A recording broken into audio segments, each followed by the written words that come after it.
अस्सलाम वालेकुम नाज़रीन, रिपोर्टिंग में में आपको खुशामदीद। नाज़रीन, इस वक्त हमारे साथ बैरिस्टर सलमान सफदर है, लीड कौंसल है साबिक वज़ीर-ए-आज़म इमरान खान और शाह महमूद कुरैशी के। और आज इन्होंने जो है वो साइफर केस पे अपने आर्गूमेंट्स ऑलमोस्ट कंक्लूड कर दिए हैं।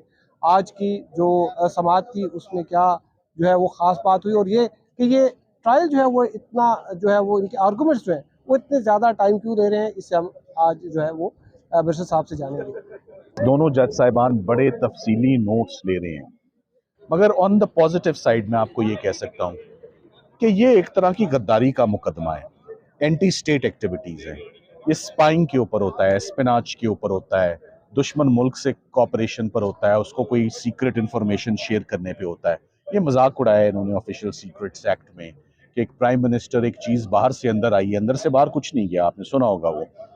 उसको अगर कौम के आगे रखा जाता है और या बताया जाता है, और बताया भी नहीं जाता, ना दिखाया जाता है, ना पढ़ा जाता है, तो उसके ऊपर आप एक मुकदमा बनाएं जिसको आपने दुरुस्त कहा कि गुज़िश्ता 10 दिनों में तो कल ऑनरेबल जजेस इस बात तक मुतमईन थे कि मेन केस तो आपका आपने हमें मुतमईन कर दिया जो हम सुनना चाहते थे। अब इसको आगे लेकर चलें कि जो छोटी सजाएं 2 साल की रह गई हैं, रिटेंशन की और ड्यूटी ऑफ केयर की और नेग्लिजेंस की, इस पर बात करें।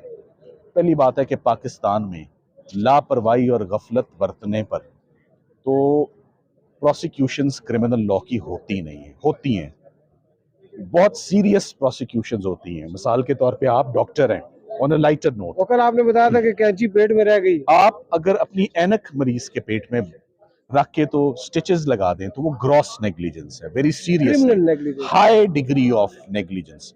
मामूली बात, कोई कागज गुम हो जाना इनएडवर्टेंटली, मेमोरी भी बाज का साथ नहीं देती, एक प्राइम मिनिस्टर हैं आप, कई कागज है, तो जिम्मेदारी किसकी है? जिम्मेदारी स्टाफ की होती है, जिम्मेदारी प्रिंसिपल सेक्रेटरी की होती है। सो आज सबसे पहले तो चार्ज ये सारा इसी बात पे, जिसे कहते हैं जमीन बोस हो गया, जब जज साहिबान ने खुद इस बात की तस्दीक की तमाम एविडेंस से कि साइफर की इंटरेस्टमेंट यानी कि सौंपा जाना, वो सौंपा गया था आजम खान साहब को। जज साहब ने अपने चार्ज में लिखा है कि इमरान खान साहब साइफर की इंटरेस्टमेंट आपको, ये आपने इसके साथ ये किया है, तो चार्ज तो वहीं पर गलत हो गया। और उसमें ये लिखा हुआ है कि 9 तारीख को आपको साइफर दिया गया, 9 तारीख को कोई साइफर नहीं दिया गया। सो 9 तारीख का ना कोई डॉक्यूमेंट्री एविडेंस है, ना कोई गवाह पेश हुआ, और उसके बाद आज कोर्ट की तवज्जो ऐसे एविडेंस की तरफ लाई गई कि साइफर ब्यूरो के और फॉरेन ऑफिस के अपने रूल्स हैं, और गवाह कोर्ट में आके ये बता गया कि अगर कभी साइफर गुम हो जाए, लापता हो जाए, तो एक मैकेनिज्म होता है। अच्छा, आज आपने एक वो बात की थी कि जब साइफर गुम हुआ और इमरान खान साहब जो है उन्होंने अपने मिलिट्री सेक्रेटरी को भी कहा था और आजम खान साहब को कहा था, इन्होंने वजारत खारजा को बताया कि जी साइफर, तो उन्होंने कहा जी कोई मसला ही नहीं।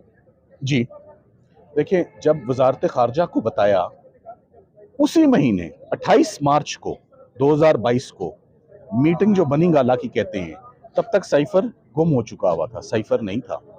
साइफर का तो बात ही नहीं हम नहीं करते, आज ये भी बात हुई साइफर की कॉपी। लेकिन वो खोसा साहब कहते हैं कि वो 28 बार के उसमें जलसे में उन्होंने लहराया था। वो छोड़ दें उस बात को, वो एविडेंस में कहीं नहीं आई बात। ये वो जजमेंट में खोसा साहब नहीं, वो जो छोड़ दें वो, देखें, मैं एविडेंस में वो नहीं आई। आपसे ज्यादा कानून को कौन समझता है? आप माशाल्लाह, जितना मैं आपको सीनियर और सीजन्ड रिपोर्टर समझता हूँ ना, अब वो बात सुन ले आप। जमानत में लिखी जाने वाली कोई भी चीज या कोई भी ऑब्जर्वेशन टेंटेटिव असेसमेंट होती है, वो मेन अपील में या एविडेंस में नहीं देखी जाती, क्योंकि एविडेंस बाद में आना था। सो उस बात को हम छोड़ देते हैं। सो मेन बात यह है कि जब फॉरेन ऑफिस को टाइमली इन्फॉर्म हो गया था कि साइफर नहीं मिल रहा या मिसप्लेस हो गया, तो फिर फॉरेन ऑफिस ने उसके ऊपर कुछ कार्रवाई करनी थी, कोई डिपार्टमेंटल एक्शन था, कोई कम्युनिकेशन थी, कोई खत तो किताबत होती है कि साइफर वापस लौटाएं, ऐसा कुछ भी नहीं हुआ। इंटरनल इंक्वायरी होल्ड करते हैं, वो उनको कहते हैं कि भाई साइफर इंटेलिजेंस एजेंसीज को बताया जाता है। तो वो कुछ, जिसका मतलब है कि फॉरेन ऑफिस मुतमईन था, ना ही फॉरेन ऑफिस इस केस में मुद्दई है। सो ये तो जिसे कहते हैं आफ्टर थॉट है। Case ministry of foreign affairs का है, उनके जूतों में पैर रख दिया मिनिस्ट्री ऑफ इंटीरियर ने, केस उन्होंने हाईजैक कर लिया। प्लेन्स हाईजैक होते हैं, क्रिमिनल केसेस हाईजैक नहीं होते। सो ये क्रिमिनल केस हाईजैक हुआ, बट मैं आपको ये बता सकता हूँ कि हम इस सेटिस्फेक्शन से जरूर आज जा रहे हैं कि साइफर केस का कख नहीं रहा पीछे। आपके प्रोग्राम में भी कह देते हैं, आज यही जुमला मैंने पहले भी बोला है, साइफर का केस मुकम्मल सफर करके आज सिफर हो गया, आज इसके अंदर बचा कुछ। तो फिर आपने फिर भी अभी एक दिन आपने मजीद लेना है आर्गुमेंट्स की, उसकी वजह सुन लें। जज साहिबान ने आज ये कहा है कि एक तो 45 मिनट आज मुझे मिल पाए और उनको दोबारा उठ के जाना था। एक ईद की फेस्टिविटी ऑलरेडी शुरू हो चुकी है। हम शुक्रगुजार हैं कि इन दिनों में भी रमज़ान में उन्होंने लेट आवर्स तक केस को सुना है, 3-3, 4-4 बजे तक सुना है। आज टेक्निकली स्पीकिंग यही पता लगा है कि kind of last working day है। मंडे बराए नाम या जमानतों जमानतों के लिए, अपीलों के लिए नहीं है। सब वकला भी, सब लोग भी अपने घरों को जाना चाहते हैं।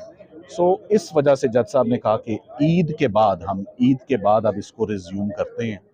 और मैंने ये कहा कि फिर ईद के बाद फिर आप मुझे इजाजत देंगे, ये नहीं कहेंगे कि वो बहस पुरानी होगी, यानी फाइनल आर्ग्यूमेंट जैसे कहते हैं, पंच लाइन देना, वो मैं इंशाल्लाह in less than 30 minutes conclude करके प्रोसिक्यूशन शुरू होगी, जो कह रही है हमें 2-3 दिन चाहिए। प्रोसिक्यूशन लेकिन मेरी वैसे बात हुई थी, तो कहते हैं हम 1.5 घंटे में भी कंक्लूड कर सकते हैं और 1.5 हफ्ते में भी।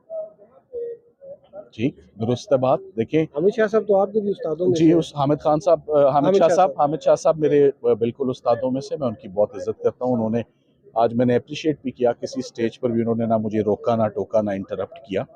तो मैं एक बात कह देता हूँ आपको, सरकार ने साइफर का मैच जो खेला, कप उठाया मैच खेले बगैर हमें बाहर निकाल के, मैं ये कहता हूँ उन्होंने जितना टाइम लेना है केस संभालने के लिए उनका राइट है। हम ग्रेस दिखाते हैं कि प्रोसिक्यूशन खुल के आर्ग्यू करे टू देयर हार्ट्स कंटेंट, और फिर कप उठा सकती है तो उठा लेगा। अच्छा, एक आखिरी चीज़ ये कि जो ये साइफर का जो केस था, इसमें जिस तरह से जो आपने भी आर्गुमेंट्स किए, काफ़ी आपने डिटेल में आपने चीज़ें बताई। एक आपके ऊपर क्रिटिसिज्म जो है वो कुछ सहाफ़ी जो है वो ये समझते हैं कि आपने रिपीटेशन की है और जो है वो इसको फैला दिया, लंबा कर दिया इसको। मैं उसका जवाब देता हूँ। मैंने जहां इस अपील में जल्दी बढ़ने की कोशिश की है, जस्टिस मियां गोल हसन साहब ने मुझे इस मुकदमे में 5 से 7 दफ़ा रोका और टोका है कि मैं नोट्स ले रहा हूँ, मुझे ये बातें आराम से समझाएं, ये रिपोर्टेड जजमेंट आनी है इस पर।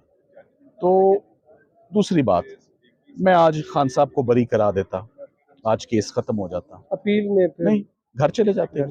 नहीं जाते, वो तो जेल में ही थे। देखा है ना बड़ा कुछ। सो जो साइफर में, मैं पहले भी कहता था, जो साइफर में होगा, एक्सपोज होके खुल के केस आपके सामने आएगा। सरकार का सबसे बड़ा केस था साइफर। तो लेट्स सी साइफर में क्या होता है। Thank you very much. जी, बहुत शुक्रिया जनाब बैरिस्टर साहब। तो नाज़रीन, बैरिस्टर साहब ने मेरा माइक एक मिनट वो इंट्रो थोड़ा सा रह गया। बहुत शुक्रिया बैरिस्टर साहब। नाज़रीन, बैरिस्टर साहब ने जो है वो बताया कि ये अगर इस पे ज़्यादा इन्होंने आर्गूमेंट्स जो है वो टाइम लिया, तो ये क्यों टाइम लिया, और जो साइफर जो है इनके बैरिस्टर साहब के मुताबिक वो आज जो प्रोसिक्यूशन ने जो एक उसका लंबा चौड़ा केस बनाया था वो आज कोलैप्स हो गया।